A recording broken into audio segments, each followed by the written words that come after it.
Nithyanandam. Hi, this is Ma Nitya Oviananda. I'm coming back to you again today to talk about Sannyas lifestyle.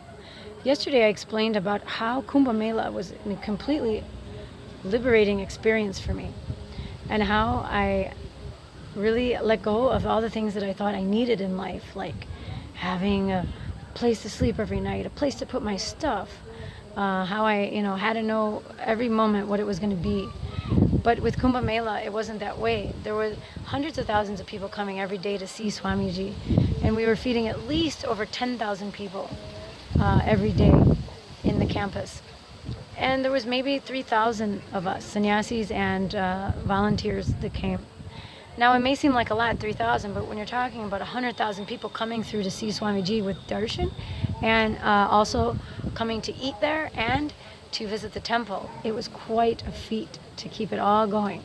So pretty much day and night we were just working to keep everything going in that intense, beautiful energy field. And Swamiji was having a wonderful time, just down to the detail. He was just enjoying being with everybody.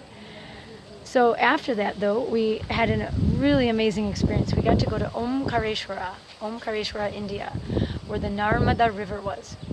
In this place, Swamiji had his realization, his avataric mission. So it was a very sacred place for him. So he took us there to see it, and we got to spend that time with him there in more of an intimate environment with a lot less of a crowd. And what I really enjoyed was we got to sit basically every day by the river, and we got to go swimming all day and just tell stories about Swamiji, and then in the evenings we'd sit with him and talk.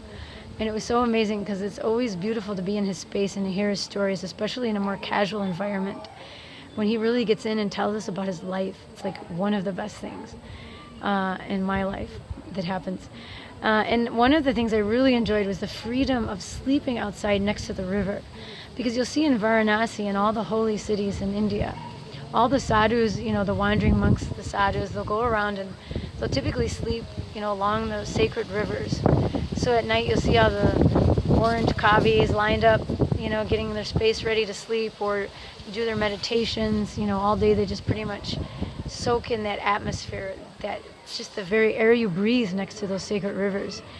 That energy, that life energy, that prana gets into your system. And it's such a beautiful gift to be there. So every night a bunch of us, like about 20 female sannyasis, we spent the time and we lined up next to the river together, and we were just chatting and looking at the stars and just talking about all the deep experiences we've had, and then just falling asleep under the stars. And then in the morning time, we'd have our yoga right there on the river.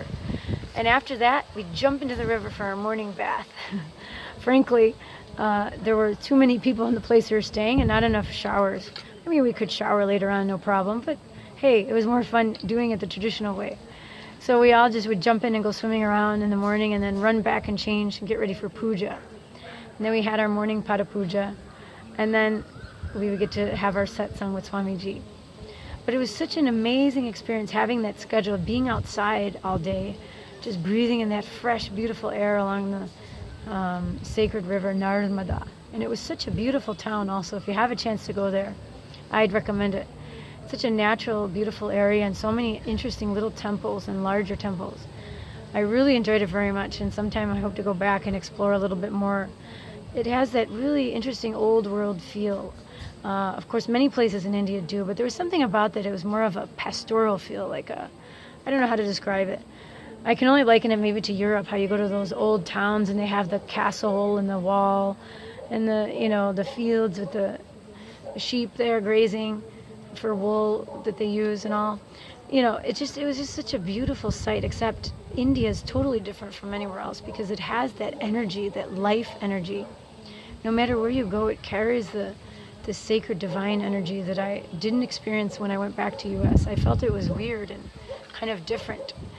And sort of that energy was lacking. I think it's probably there in nature and like the natural areas, but I don't know. It just had a strange plastic feel and a strange sort of sterility. Everything looked the same, it felt the same, and it didn't have that vibrancy like it does here in India.